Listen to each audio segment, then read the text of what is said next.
Vamos lá, pessoal. Aula 2 do nosso módulo avançado de econometria. Agora a gente vai entrar em questões econométricas de fato.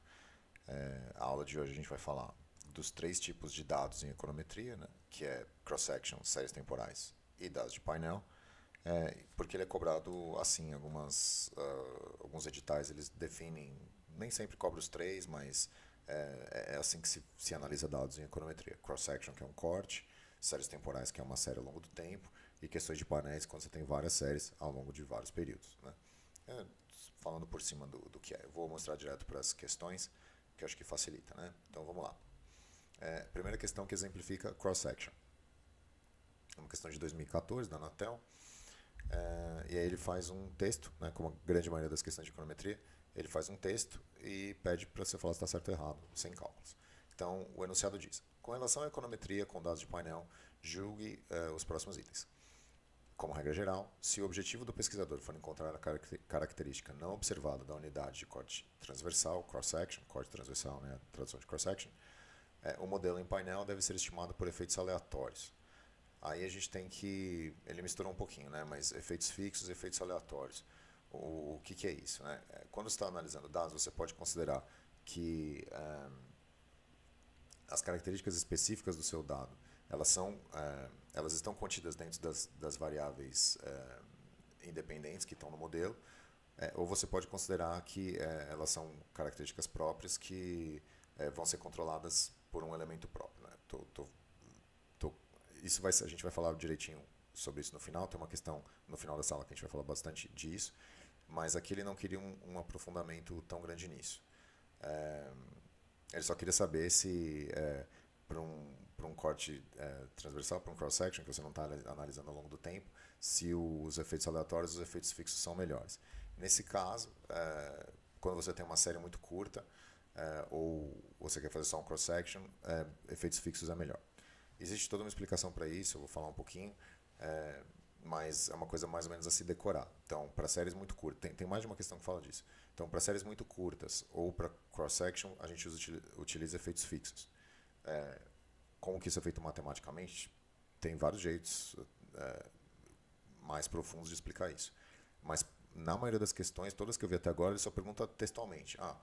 Qual que é melhor? Efeitos fixos ou efeitos aleatórios? Se a série é curta, efeitos fixos. Se a série é longa e tem variabilidade, efeitos aleatórios. Em geral é isso. Eu coloquei aqui uma explicação textual. Deixa eu tirar aqui a minha imagem para ficar o texto inteiro. Então é isso.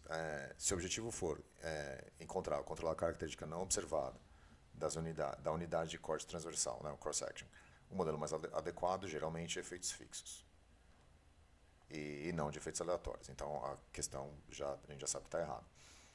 Que é modelos fixos? Quando você deseja controlar por características específicas de cada unidade que não variam ao longo do tempo. Então, se eu tenho lá a minha série, eu tenho variáveis referentes à localização, estrutura, cultura, ou, por exemplo, se o elemento é masculino ou feminino, isso não muda ao longo do tempo.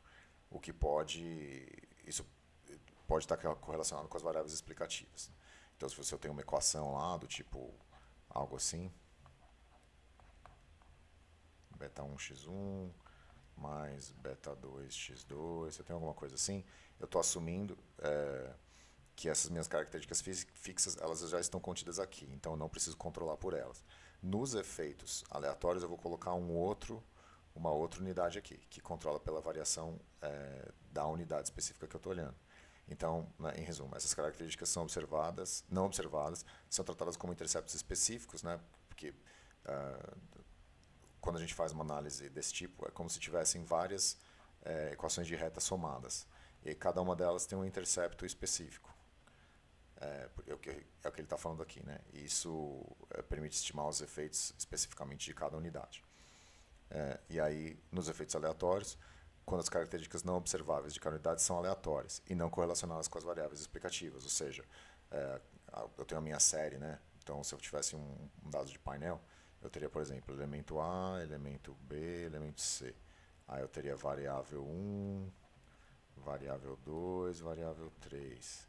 E aí eu teria variável 1 no ano 1, no ano 2, no ano 3. Variável 2 no ano 1, no ano 2, no ano 3. E assim por diante. Né? Isso fica um painel bastante complexo. Se as características que eu estou olhando, elas oscilam aleatoriamente, Eu uso o modelo de efeitos aleatórios, porque essa variação aleatória não deve ser captada no modelo pelas variáveis da equação que eu estou montando. Então, se o foco é controlar por fatores não observados específicos das unidades, como diferenças fixas, você usa efeitos fixos. Se o interesse está na variância entre as unidades, a gente assume que existe uma variação aleatória entre as unidades, a gente usa efeitos aleatórios. A gente vai falar um pouquinho mais disso nas últimas questões que trazem de volta esse tema. Então, é errado. Né? A resposta a essa questão é errada.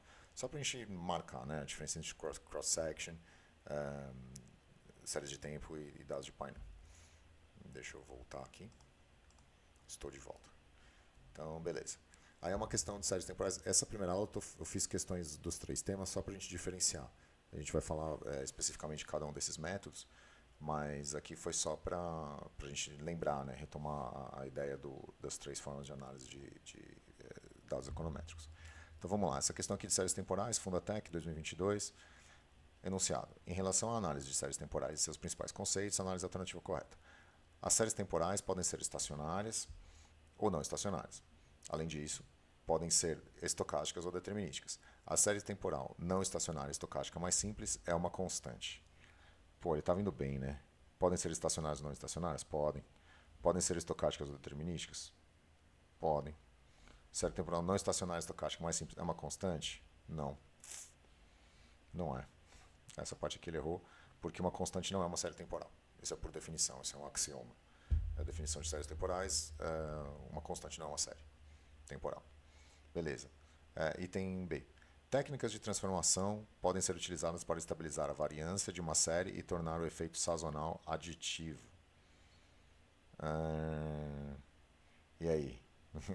O que é uma técnica de transformação para estabilizar a variância de uma série? Né? Tem algumas séries que a gente vai ver que elas têm comportamento sazonal. Né? Coisas do tipo chuva, que né, depende da época do ano, sei lá, verão, inverno, ou venda de sorvete no verão, venda de sorvete no inverno. Existem várias coisas sazonais. Se eu quero uma série temporal que eu possa fazer análise, em alguns casos eu posso querer fazer uma estabilização disso aqui. Então eu posso aplicar alguns métodos para que essa série fique assim, menos acentuada. Porque com ela menos acentuada eu consigo fazer previsões e análises que eu não posso fazer quando ela está de forma sazonal. Porque quando você coloca no cálculo dá um erro, fica bagunçado. Então, isso é uma forma de transformar. Isso pode funcionar. Mas aí ele coloca esse termo, tornar o efeito sazonal aditivo. Aliás, putz, acabei de ver que eu estou na frente. Desculpa, pessoal. Vamos lá.